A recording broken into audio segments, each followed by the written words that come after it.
সংস্কার, নির্বাচন, বিচার পুরোটা মিলিয়ে অন্তর্বর্তী সরকার, বললেন ব্যারিস্টার ফুয়াদ।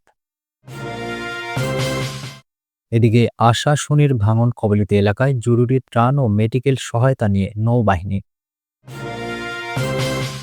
এবং প্রধান উপদেষ্টার সঙ্গে থাইল্যান্ডের দুই মন্ত্রীর সাক্ষাৎ। সর্বশেষ জানাবো, বাড়তি ভাড়া নিয়ে জরিমানা গুনল হানিফ পরিবহন। শুনছিলেন সংবাদ শিরোনাম। পুরো খবর জানতে ভিডিওটি শেষ পর্যন্ত দেখুন। সর্বশেষ খবর পেতে চ্যানেলটি সাবস্ক্রাইব করুন। এবারে জানিয়ে দেব বিস্তারিত। সংস্কার, নির্বাচন, বিচার পুরোটা মিলেই অন্তর্বর্তী সরকার, বললেন ব্যারিস্টার ফুয়াদ। আমার বাংলাদেশ পার্টির সাধারণ সম্পাদক ব্যারিস্টার আসাদুজ্জামান ফুয়াদ বলেছেন, সংস্কার, বিচার, নির্বাচন এর কোনোটাকেই আমি একটার সঙ্গে আরেকটার সাংঘর্ষিক মনে করি না। এর পুরোটা মিলিয়ে হচ্ছে অন্তর্বর্তী সরকার। এর পুরোটা মিলিয়ে আমার ৭১-এর মুক্তির লড়াই। এর পুরোটা মিলিয়ে হচ্ছে ২৪-এর গণ অভ্যুত্থান। কিন্তু এই প্রত্যেকটা কাজ করতে হবে ঐকমত্যের ভিত্তিতে। একটা সত্য জিনিস, হক জিনিসও চাপিয়ে দিলে জাতি মেনে নেয় না। বৃহস্পতিবার দুপুরে বরিশাল প্রেস ক্লাবের ৩য় তলার মিলনায়তনে ঈদুল ফিতর উপলক্ষে বরিশাল জেলা ও মহানগরে কর্মরত সব সাংবাদিক ও সুধীজনদের সঙ্গে মতবিনিময়কালে তিনি সব কথা বলেন। ব্যারিস্টার ফুয়াদ বলেন, ২৪-এর গণ অভ্যুত্থানে মতাদাগে বড় দুটি জনগোষ্ঠীর অবদান রয়েছে। ১৬ থেকে ১৭ বছর ধরে রাজনৈতিক দলগুলো আন্দোলন সংগ্রাম করেছে ভোটের জন্য, নির্বাচনের জন্য, গণতন্ত্রের জন্য। তাদের লম্বা দীর্ঘমেয়াদী কোরবানি রয়েছে। হাজার হাজার মানুষ শহীদ হয়েছে, প্রতিবন্ধী হয়েছে, গুম খুনের শিকার হয়েছে এবং তাদের মতাদাগে বড় একটা অবদানও রয়েছে। দ্বিতীয় যেটা হয়েছে, গত জুন, জুলাই, আগস্টে বাংলাদেশের আকাশে নতুন নক্ষত্র এসে হাজির হয়েছে। তারা হচ্ছে আমাদের তরুণরা, যুবকরা, আমাদের শিক্ষার্থীরা। এই দুইটা অংশের জনদের ভিন্ন ভিন্ন দাবি রয়েছে। রাজনৈতিক দলগুলো গত ১৬ থেকে ১৭ বছর ধরে বলে আসছে, আমি ভোট চাই, নির্বাচন চাই, গণতন্ত্র চাই। আর তরুণদের আকাঙ্ক্ষা, যেগুলো দেয়ালে দেয়ালে লেখা হয়েছে, সেখানে অবিলম্বে নির্বাচনের কথা বলা নেই। তরুণদের আকাঙ্ক্ষা ভিন্ন হলেও মর্যাদার জায়গায় দুটি সমান। রাজনৈতিক দলের আকাঙ্ক্ষা যেমন ন্যায্য, তেমনি তরুণদের সংস্কারের দাবিগুলো ন্যায্য। এবি পার্টির সাধারণ সম্পাদক বলেন, বাংলাদেশের অন্তর্বর্তী সরকার হচ্ছে একটি গণ অভ্যুত্থানের সরকার এবং বাংলাদেশের ইতিহাসে এত জনসমর্থন নিয়ে এর আগে কোনো সরকার আবির্ভূত হয়নি। আমার দৃষ্টিতে শহীদ প্রেসিডেন্ট জিয়াউর রহমানের ৩ থেকে ৩.৫ বছরের সরকার পরিচালনার পরে সবচেয়ে সফল সরকার হবে প্রফেসর ডক্টর ইউনূসের এপিসোড।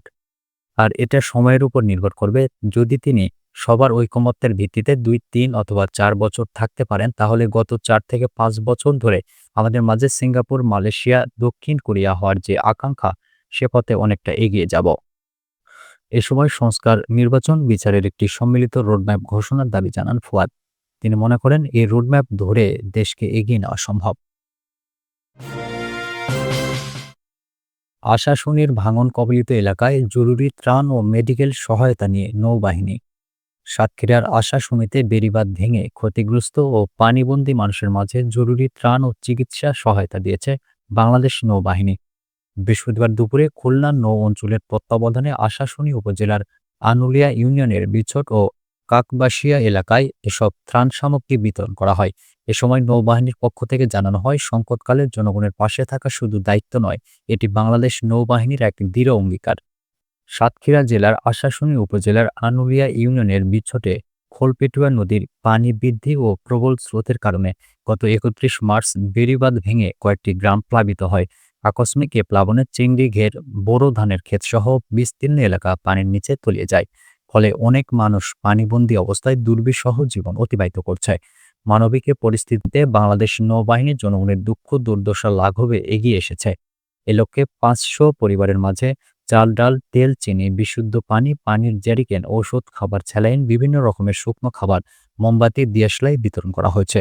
আশাশুনির এ দুর্যোগ পরিস্থিতি স্বাভাবিক না হওয়া পর্যন্ত স্থানীয় প্রশাসনের সঙ্গে নিবিড় সমন্বয়ের মাধ্যমে নৌবাহিনীর ত্রাণ ও চিকিৎসা সহায়তা কার্যক্রম অব্যাহত থাকবে।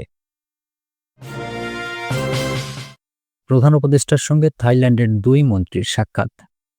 প্রধান উপদেষ্টা ডক্টর মোহাম্মদ ইউনূসের সঙ্গে সাক্ষাৎ করেছেন থাইল্যান্ডের সামাজিক উন্নয়ন ও মানব নিরাপত্তা বিষয়ক মন্ত্রী বরাওয়াত সিলভা আরসা এবং থাইল্যান্ডের প্রধানমন্ত্রীর কার্যালয়ের সংযুক্ত মন্ত্রী জিরাপর্ণ সিন্ধুপ্রাই।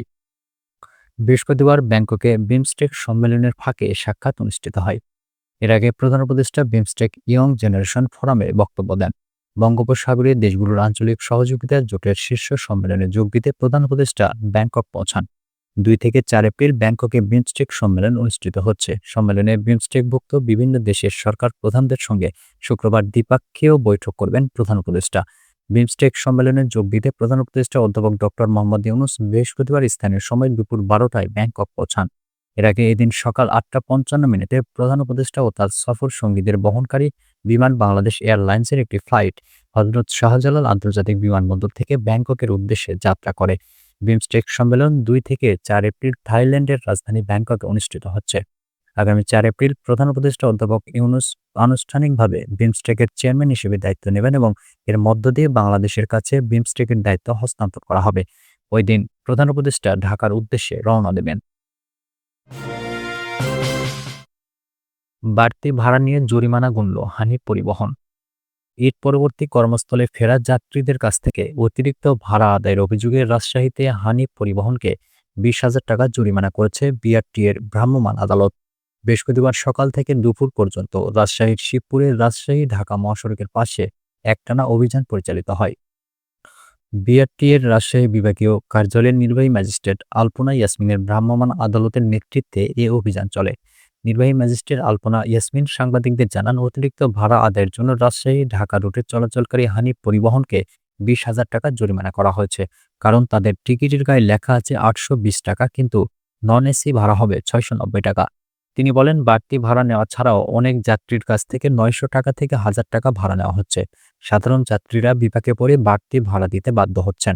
এ বিষয়ে হানিফ পরিবহনের কাউন্টারের দায়িত্বরতদের সঙ্গে যোগাযোগ করা হলে তারা সরাসরি অস্বীকার করেছে। তাই নির্বাহী ম্যাজিস্ট্রেট আলপনা ইয়াসমিন হানিফ পরিবহনের 4টি গাড়িকে সড়ক পরিবহন আইনের 2018 এর 34 ও 102 ধারার অতিরিক্ত ভাড়া আদায়ের অভিযোগে তাৎক্ষণিকভাবে 20,000 টাকা জরিমানা আদায় করেন। এর আগে ভাড়ার চার্ট না টাঙানো ও বেশি ভাড়া নেওয়ার অভিযোগে হানিফ পরিবহনকে সতর্ক করা হয়েছিল। এদিকে ভ্রাম্যমাণ আদালতের বাইরে রাজশাহী ঢাকা মহাসড়কের দুর্ঘটনা রোধে যানবাহনের গতি নিয়ন্ত্রণ ও কাগজপত্র তল্লাশি করে বিআরটিএ।